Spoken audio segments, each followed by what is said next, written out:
안녕하십니까. 세계고인 에스크로 대표 정혜태입니다. 여러분들이 정말 저한테 댓글 많이 좀 남겨주고 계시는데요. 저한테는 큰 힘이 아닐 수 없습니다.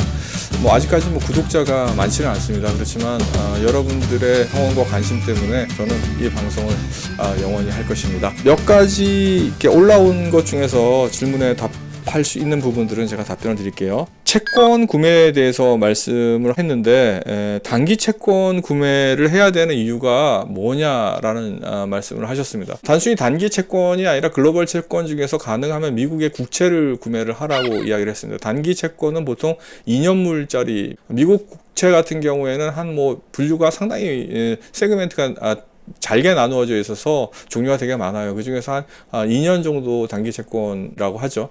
왜 그러냐고 이야기를 하면, 지금부터 2년이라고 하면 어떨까요? 경기가 완전히 바닥을 치고 그 다음에 만기가 이루어질 상황이 될 겁니다. 제가 작년 한 중반기부터 단기 채권 이야기를 했으니까 지금 1년 반, 그죠? 저는 그렇게 봅니다만 바닥이 그때라고 생각하는 거죠. 채권도 당연히 이자율이 높아지겠지만 경기가 안 좋은 상황에서는 그거를 가지고 있는 것보다는 환전해서, 그죠? 달러라면은 당연히 달러 표시 채권이라고 하면 어때요?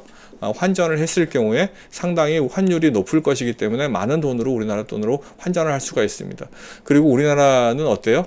상당히 경기가 하강되어 있기 때문에 부동산부터 여러 우리나라 주식들이 평가가 하락되어 있을 겁니다. 그래서 두 가지 이득을 보라는 얘기입니다. 환 차익을 보시고 그 차익을 이용해서 더 저가 평가되어져 있는 부동산이나 아니면 국내 주식을 매수를 하라는 것입니다. 그리고 우리나라가 망하지 않는 한 아주 좋은 주식들이 있어요.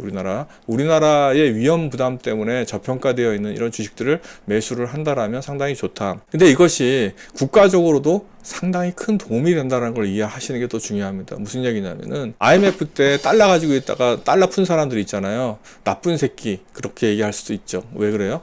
돈 많이 벌었으니까. 사촌이 땅을 사면 기분 나쁘잖아요. 그렇지만 그렇지 않습니다. 달러가 시중에 풀림으로 인해 가지고 우리나라 원화 가치가 상대적으로 조정이 되는 겁니다. 그렇죠? 시중에 달러가 많이 풀리면 어떻게 돼요? 원화 가치가 올라가게 되죠. 그 과정을 통해 가지고 우리는 외환 위기를 극복할 수 있는 상황이 되는 겁니다. 그래서 내가 지금은 아주 어려워지지 않은 상황이기 때문에 내가 달러 보유를 해라. 달러 보유가 아니더라도 채권 보유라도 해라. 달러 보유보다는 채권 보유가 좋은 거는, 달러를 가지고 있으면 이자를 받을 수가 없잖아요. 환차익밖에 없지만 채권을 가지고 있으면 어떻게 돼요? 그거에 대한 이자 보유를 할 수 있어요. 그리고 장단기 금리가 역전 현상이 되면 단기채가 장기채보다 이자율이 높아지는 상황이 된 거예요. 그죠? 별 차이가 없거나, 그죠? 플래티닝은 이미 진행이 됐고요.